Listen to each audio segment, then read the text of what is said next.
The morning air of New York was icy and sharp, cutting through the layers of coats that pedestrians wore.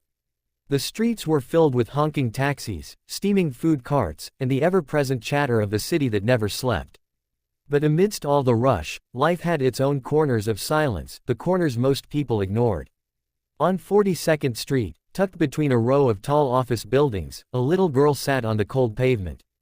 Her coat was oversized, clearly not hers, and her scarf looked hand-knitted but worn thin.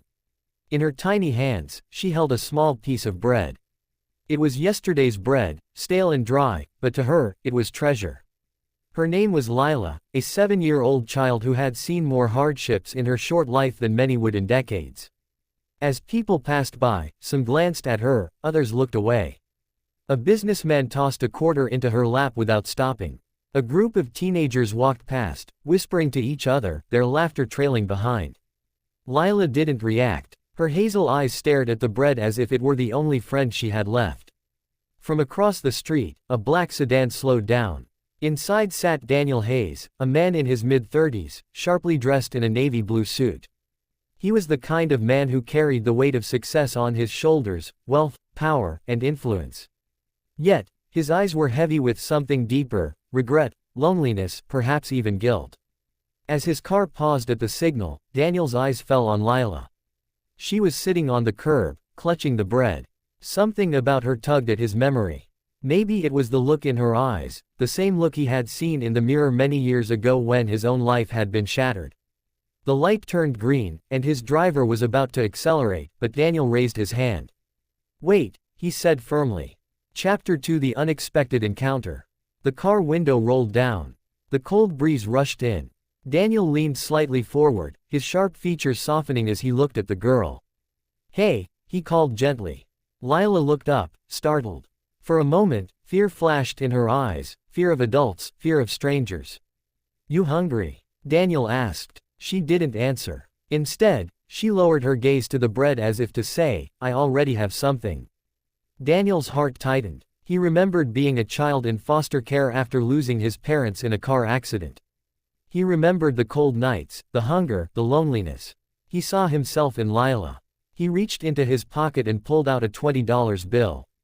"Here, get yourself something warm." Lila's small hand trembled as she looked at the bill, then at Daniel. But instead of taking it, she clutched the bread tighter.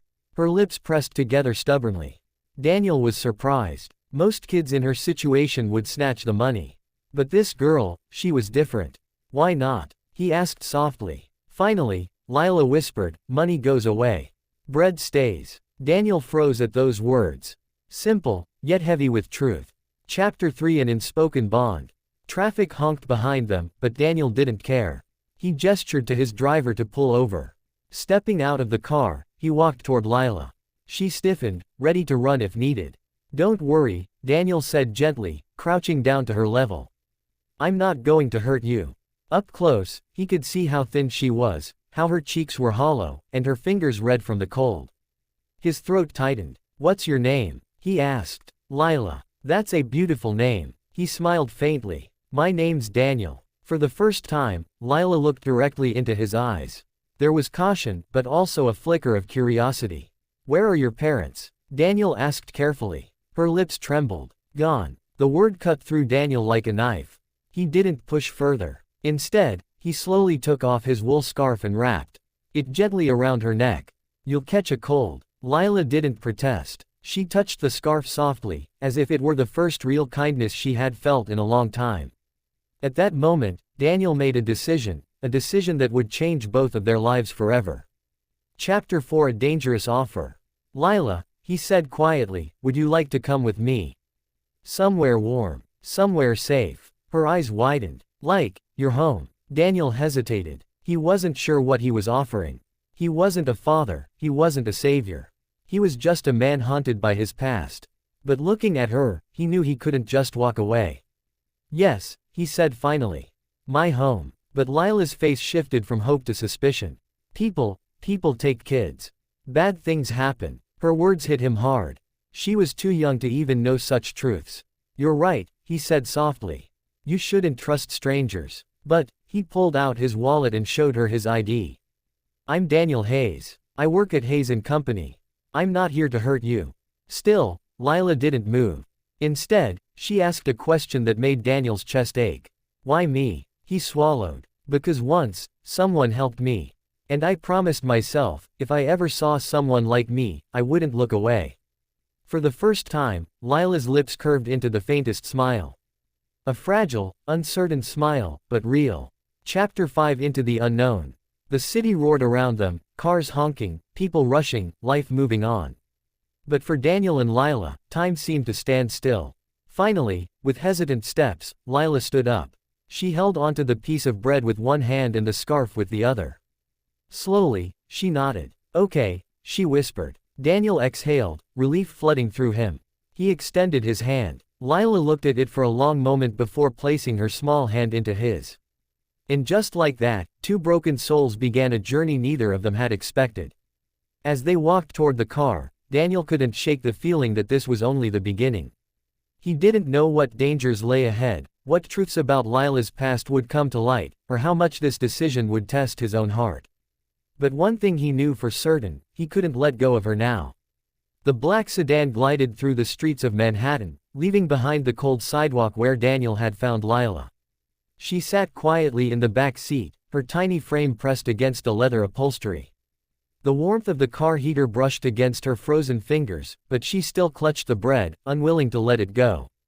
Daniel watched her through the rear-view mirror. She seemed smaller now, fragile, like a bird who had forgotten how to trust the sky.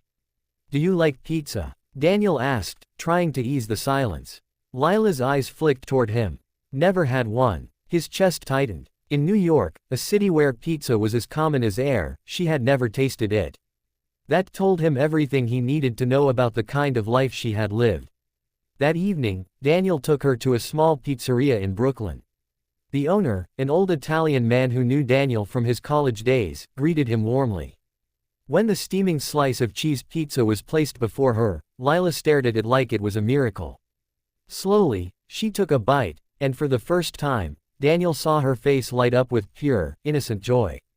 He smiled, realizing how something so small could mean the world to someone who had nothing. Chapter 7 Ghosts of Lila's Life. As days turned into weeks, Lila adjusted to Daniel's apartment, a spacious penthouse overlooking Central Park. She had her own room now, filled with blankets and toys Daniel had bought. At night, however, he often found her curled up on the floor, as if she was more comfortable on hard ground than on a bed. She rarely spoke about her past, but little fragments slipped through. A father who had disappeared. A mother who fell into addiction. Nights spent in shelters. Days spent on the streets. One evening, as rain tapped against the glass windows, Daniel found her sketching with crayons. The picture showed a small stick figure girl holding bread while tall, faceless figures walked past her. His throat tightened. Lila, he said softly, you're safe now. You don't have to draw these anymore. She looked up at him, her big eyes filled with something deeper than any child should know. You say I'm safe. But safe things don't last. The words hit Daniel like thunder. Chapter 8 Daniel's Struggle. Daniel wasn't prepared for fatherhood. He barely knew how to take care of himself, let alone a child carrying so much pain. At work, his colleagues whispered about him. Why was the wealthy CEO suddenly keeping a homeless girl in his apartment? Some called it reckless. Others said it was scandalous. But Daniel didn't care. Something about Lila kept him going. She reminded him of his younger self, the boy who had once prayed for someone to notice his pain. One night, as he tucked her into bed, Lila whispered, "Why did you really take me?" Daniel hesitated. Because when I was your age, I was lost too. Someone found me, and saved me. I just wanted to do the same for you. Who saved you? She asked. Daniel's eyes grew distant. A woman. A teacher. She gave me food when no one else cared. But then, she moved away, and I never saw her again. Lila nodded quietly, as if understanding the ache of being abandoned, even by kindness. Chapter 9 The storm returns. But life is never that simple. One cold January morning, there was a knock at Daniel's door. A social worker stood there, flanked by two officers. We've received reports, she said, her tone firm but not unkind. About a minor living here under unusual circumstances. Lila froze behind Daniel, clutching his coat. Her eyes screamed terror. Daniel raised his voice. She was living on the streets. I couldn't just walk away. Mr. Hayes, the social worker said, good intentions don't replace legal procedures. If you want custody, there are steps. But until then, she has to come with us. No, Lila cried, her voice breaking. Please, don't take me. Daniel's heart shattered as the officers gently pulled her away. Her little hands reached out for him, but the door closed between them. That night, Daniel sat alone in his penthouse. The silence was unbearable. The scarf he had wrapped around her neck lay folded on the couch. For the first time in years, Daniel Hayes, powerful, wealthy, respected, broke down and wept. Chapter 10 Fighting for Her. The next weeks were a blur of courtrooms, legal documents, and endless battles. Daniel used his money, his influence, everything he had. But the system was not built for men like him, it was built on rules, regulations, and suspicion. Lila was placed in a foster home. Every time Daniel visited, she ran to him, her arms tight around his waist, begging not to be left behind. Every time, he promised her he wouldn't stop fighting. You said safe things don't last, he told her one day during visitation. But you're wrong. This time, I'll make sure it lasts. Her eyes glistened with tears, but for the first time, she nodded with belief. Chapter 11 The Final Hearing. Months passed. Finally, the day of the final custody hearing arrived. Daniel stood before the judge, his voice steady but filled with emotion. I don't want to save Lila out of pity, he said. I want to save her because she saved me. I had everything, wealth, power, success. But none of it mattered until the day I saw her on that sidewalk with a piece of bread. She reminded me of who I used to be. She reminded me of humanity. She reminded me that love isn't about blood, it's about choice, and I choose her.